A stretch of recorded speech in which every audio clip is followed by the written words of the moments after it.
Bonjour mes amis, aujourd'hui je suis là avec un autre sujet, un sujet qui est très important à traiter, le mariage et l'infidélité dans nos foyers. D'abord nous allons commencer par définir le mariage selon Google. Le mariage est une union conjugale contractuelle ou rituelle à durée illimitée, déterminée ou indéterminée, reconnue et encadrée par une institution juridique ou religieuse qui en détermine les modalités. Je reprends.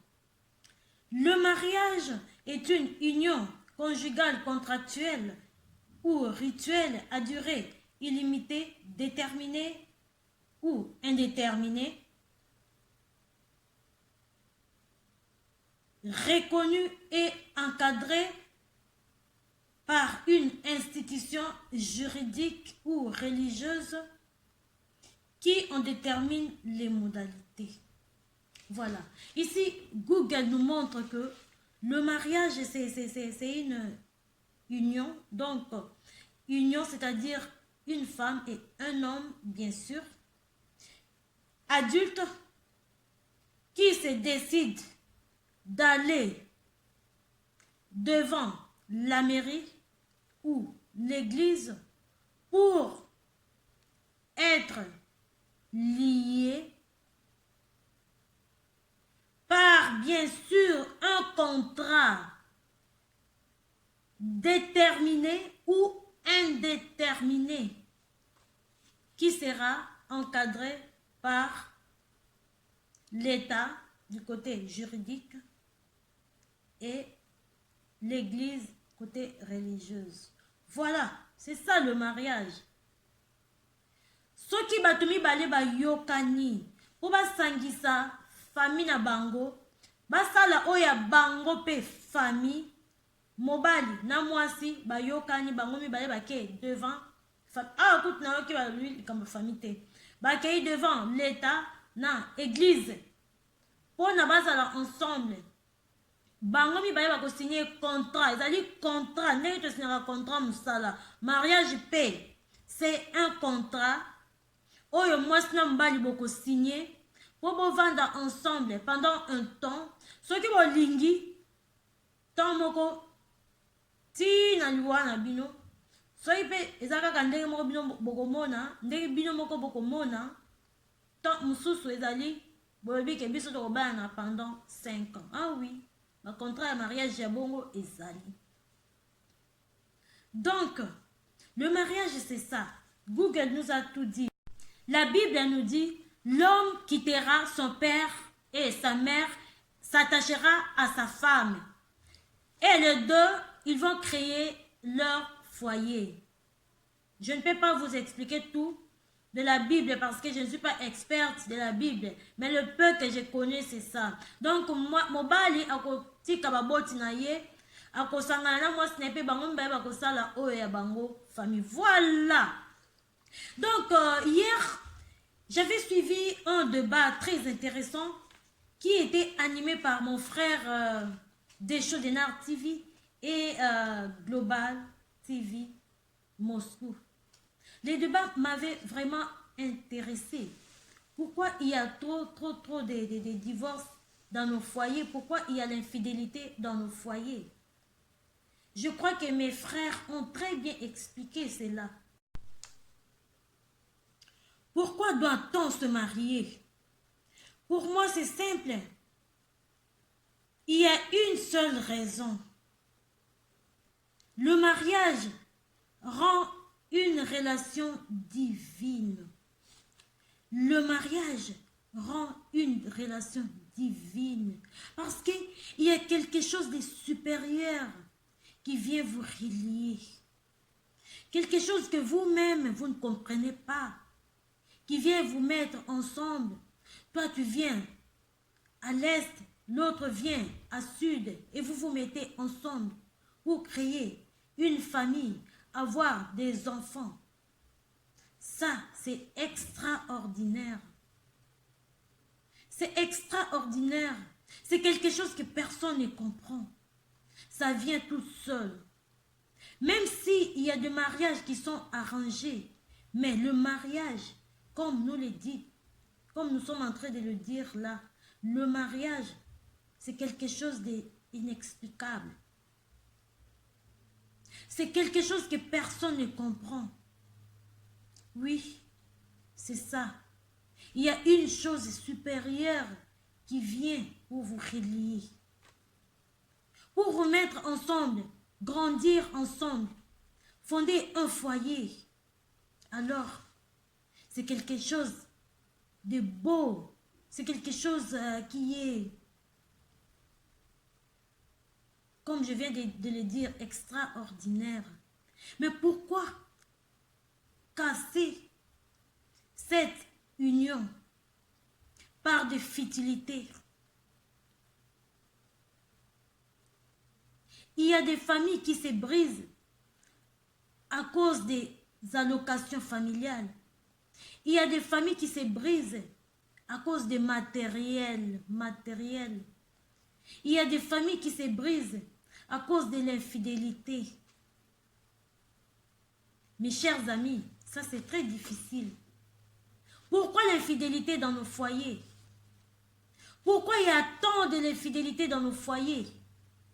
Que mon mari a une copine quelque part, qu'on a trouvé la femme de l'autre en train de coucher avec l'ami de son mari.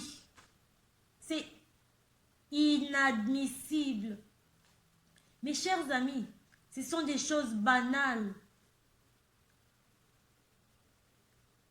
Si une femme brise son foyer, si une femme se sépare avec le père de ses enfants, est-ce que cette femme va trouver encore un autre homme qui va vraiment aimer ses enfants comme leur père? Si un homme brise son foyer à cause de l'infidélité, est-ce que cet homme va trouver encore une belle femme? Si je dis belle femme, ce n'est pas par le visage. Une belle femme, une bonne femme, par des comportements. Cette femme qui t'aime sans te demander rien. Cette femme qui t'avait dit oui. Sans arrière-pensée.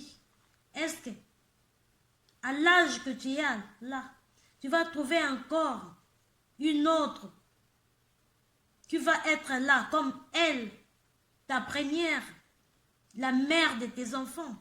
Je crois que non. Comme je disais, je pense que non.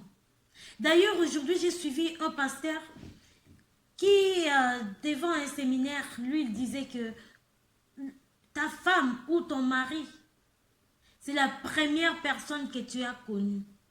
Ah oui. C'est la première personne que tu as connue. Ta femme, c'est la femme que tu as déviergée. Ton mari, c'est le premier mari qui t'a connu. Je crois que ce pasteur a raison.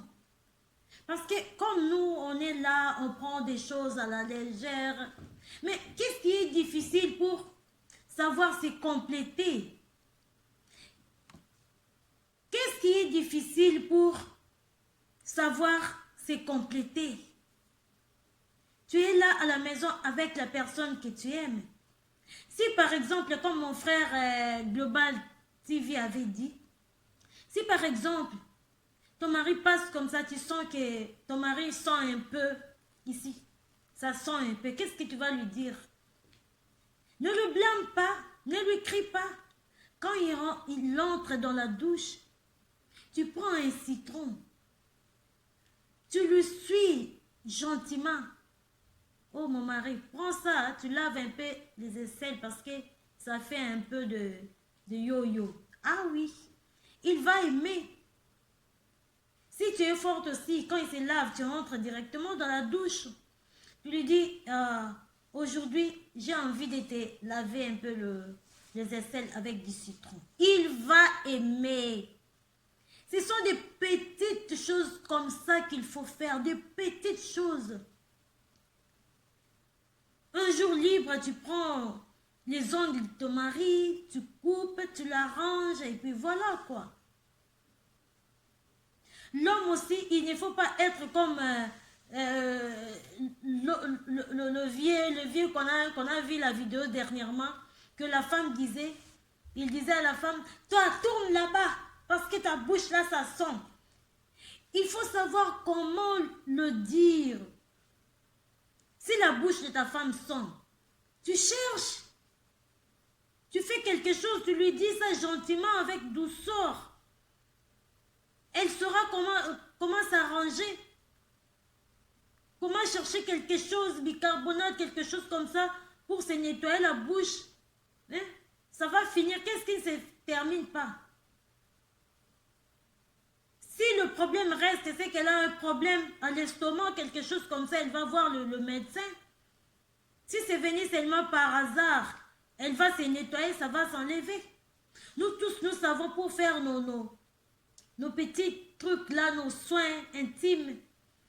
Nous avons du citron qu'on utilise, ça enlève les mauvaises odeurs. Donc ce n'est pas quelque chose à cacher entre vous, dans la maison, l'homme et la femme. On est là pour s'entraider. Si ton conjoint a quelque chose, a un problème, c'est à la femme de l'aider. Si la femme a un problème, c'est à son mari de l'aider. Et si vous deux, vous êtes donné d'eau dans la maison, toi tu ne me regardes pas. Je pars faire mes courses. Dès que je rentre dans la maison, je passe à la cuisine, je prends mon repas, je fais rapidement, je mange. Mon mari me regarde, ainsi de suite. Mon homme aussi, dès qu'il quitte le travail, il vient, il entre dans la maison, il rentre dans la cuisine, il prend son repas, il mange, il part là-bas, il prend son téléphone, il commence à chatter sur Facebook, WhatsApp, Instagram, Twitter, YouTube. Donc, ça c'est quelle vie? Ça c'est quelle vie? Pas même se saluer. La personne entre dans la maison. Et chérie, comment ça va? Comment tu as passé ta journée? Et le travail, ça s'est bien passé? Ce sont des petites choses comme ça. L'homme aussi de son côté, quand il rentre. Eh ma chérie, comment ça va? Tu as bien passé la journée à la maison si la femme ne travaille pas, bien sûr. Et les enfants, est-ce qu'ils se portent bien? Où sont-ils? Ils sont dans la chambre. Qu'est-ce qu'ils font? Tu as surveillé? Ça s'est bien passé à l'école des enfants. Tout ça là, des petites choses là aujourd'hui, dans nos foyers, ça ne se fait plus. Ça ne se fait plus, les gens ne se regardent plus. Mais ces gens-là qui ne se parlent pas, ces gens-là qui ne se regardent plus, ces gens-là qui se jettent des salives quand ils voient la personne, son mari ou sa femme passe, il fait... Mais chaque année, ils mettent au monde. Je vais vous dire quelque chose. J'ai un oncle. Mon oncle, avec sa femme, ils ne se parlaient pas. On vivait tous ensemble. Hein. Ils ne se parlaient pas. Ils ne faisaient que se disputer. Tout le jour. Mais chaque fois, 2 ans après, la femme de mon oncle était enceinte. Nous-mêmes, on était jeunes, très très jeunes. Hein. On s'est demandé, mais ces gens-là, leur mariage, ils sont divorcés, ils sont séparés ou comment? Mais comment ils tombent toujours enceintes? Comment elles tombent toujours enceintes, pardon? Comment elles tombent toujours enceintes? Personne ne comprenait parce que notre oncle n'aimait pas sa femme, n'aimait pas sa femme. Il ne regardait même pas sa femme. Sa femme était devenue comme la petite sœur de ma mère. Elle était devenue comme notre tante dans la famille. Elle était là. Elle ne se parlait pas avec son homme, mais seulement mettre au monde. Est-ce que quand les deux là faisaient l'affaire là, je ne peux pas dire ça parce que ce sont nos parents. Est-ce qu'il s'est regardé même? Est-ce qu'il y avait du plaisir à le faire? Il n'y a pas de plaisir à le faire. Il y a des foyers où l'homme, quand d'ailleurs, il ne veut même pas sortir avec sa femme. Il ne veut même pas que les gens le voient avec sa femme ensemble. Mais ça, c'est quel mariage? Ça, c'est quel mariage?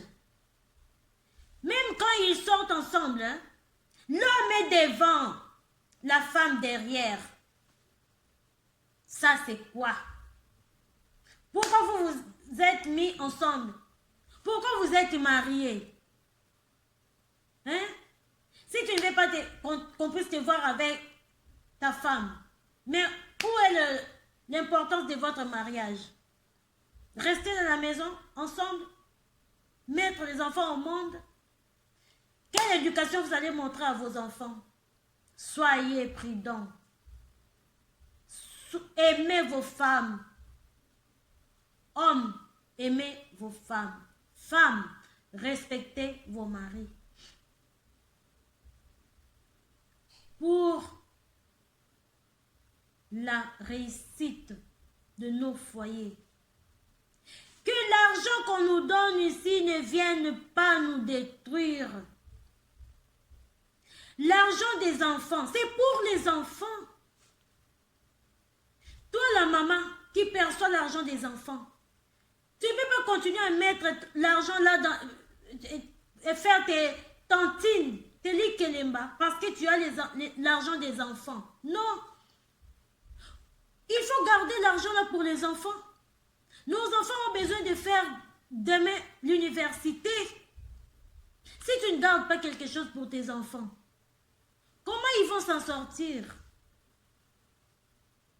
Tu sais que quand ton enfant aura 18 ans, il aura besoin de faire le permis de conduire.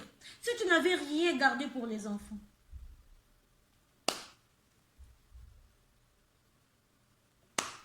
Je manque de mots. Qu'est-ce qu'il va faire? Envier les autres enfants? Envier les enfants des Blancs? Mais c'est les Blancs nous a donné tous la chance d'organiser l'avenir de nos enfants. Alors, mes chers frères et sœurs, profitons-en. Soyez intelligents. On est venu ici pour voler un peu ce que l'homme blanc fait pour la famille. Pourquoi on doit même se disputer à cause de l'argent des enfants? La femme qui ne veut pas se marier parce qu'elle a beaucoup d'enfants, elle va gagner plus. Mais quand on était en Afrique là-bas, est-ce que nos gouvernements s'occupent même de nos enfants? Nos gouvernements nous donnent même 1 franc pour nos enfants. Mais soyons intelligents et soyons sérieux. Toi, un papa même, si la femme ne veut pas te donner l'argent, te montrer l'argent des enfants, il faut lui expliquer tranquillement, calmement, avec douceur, que cet argent-là, ça peut nous aider aussi pour l'épanouissement de notre foyer. Par exemple, si on perçoit 100, on prend 50 pour garder, épargner pour les enfants, et 50, on fait nos besoins. Parce que l'homme blanc calcule tout. Chez nous, ici, on calcule tout. C'est que tu perçois pour les enfants, c'est que tu perçois ton salaire. Tout ce qui entre dans votre maison, l'homme blanc calcule. Donc, ça nous aide à faire nos petits dépenses. Tu gardes pour tes enfants. Tu achètes des habits, des chaussures, des jouets. Avec ça. Mais si toi tu es là parce que tu avais vu ta copine qui avait acheté un sac de 4000 €, toi aussi tu t'es dit, je vais faire mon lit qu'elle est bas pour acheter le sac là. Le sac là, oh, dernière qualité. Oh, mais dernière qualité là, tu vas l'utiliser une année. 2 ans, c'est fini, tu jettes là-bas. Tu envoies soit en Afrique, soit tu ne peux plus l'utiliser. Par contre, si tu avais gardé tes 4000 €, pour tes enfants, ça t'aurait sauvé un jour. 4 000 € pour un sac, mais vous êtes malade. Vous avez pour enrichir les modélistes. Est-ce que modéliste wana oyo sombi sac à 4 000 € a retenu là au cadeau lobby? Par contre, les 4 000 € si tu avais gardé pour tes enfants, ça serait une bonne chose demain. Par contre, les 4 000 €, tu pouvais bien acheter un terrain en Afrique là-bas, oui. Avec 4 000 €, tu peux faire un grand projet en Afrique. Je ne parle pas d'ici, en Afrique. Tu peux faire un grand projet qui va nourrir beaucoup de gens, qui va aider beaucoup de gens à s'épanouir avec le 4 000 € que toi, tu as perdu pour acheter un sac à main. C'est de la folie. On ne vient pas en Europe pour faire des folies. On vient en Europe pour chercher, pour améliorer notre vie. Tout ce qu'on n'avait pas eu en Afrique, c'est ça qu'on vient chercher ici. Alors, pour ne pas se divorcer chaque fois que tu trouves un mari ou un homme, il faut s'organiser. Il faut s'organiser, mes chers frères et sœurs. Le mariage, c'est difficile parce qu'il y a beaucoup de choses. Deux tempéraments qui doivent se mettre ensemble. On doit se compléter.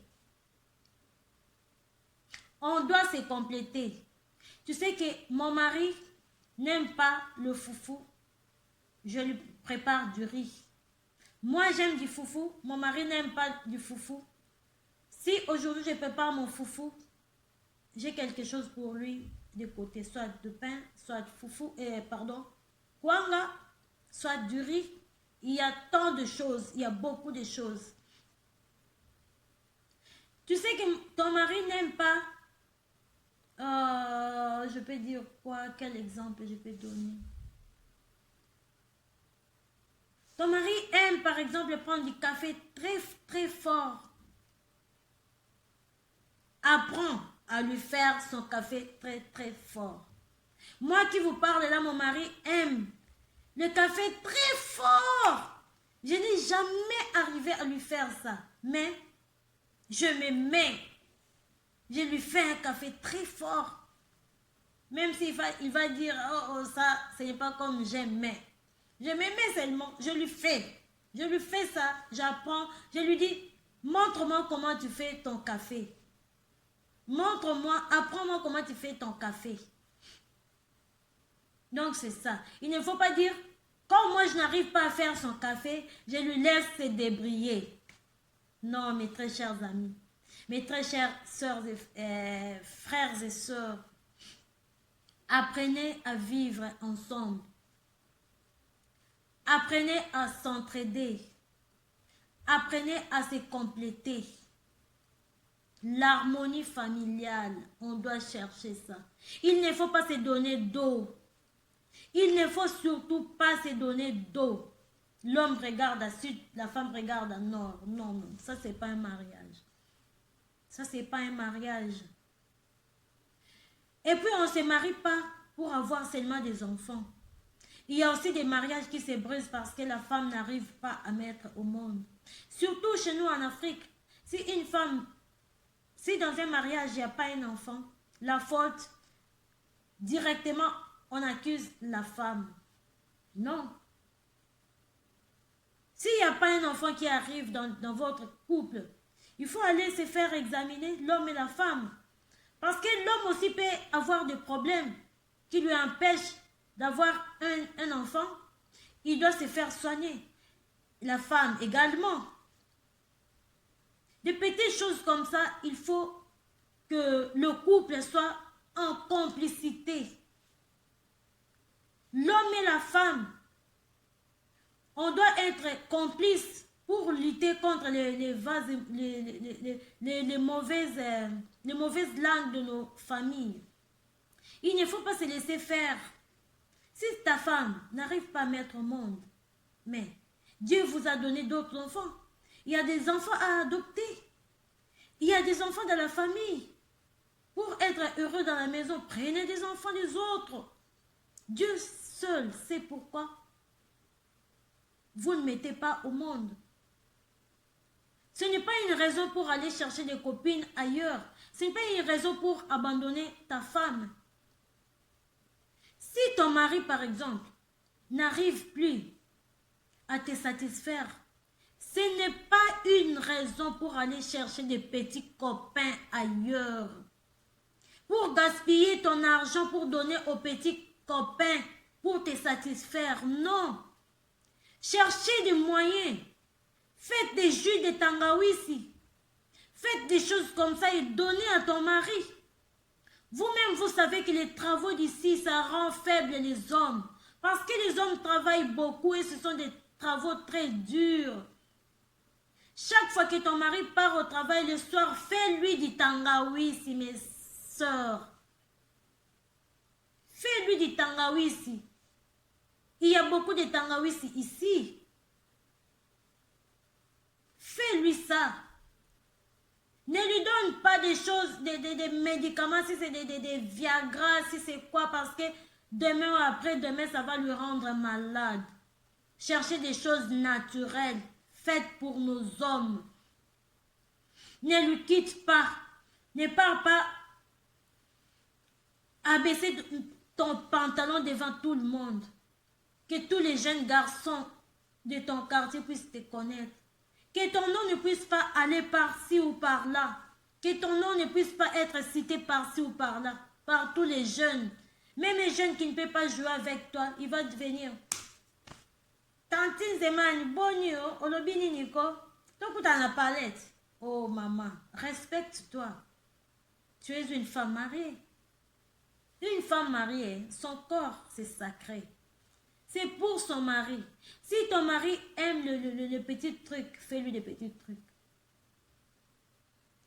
Si ton mari aime que tu puisses dormir nu, dors nu.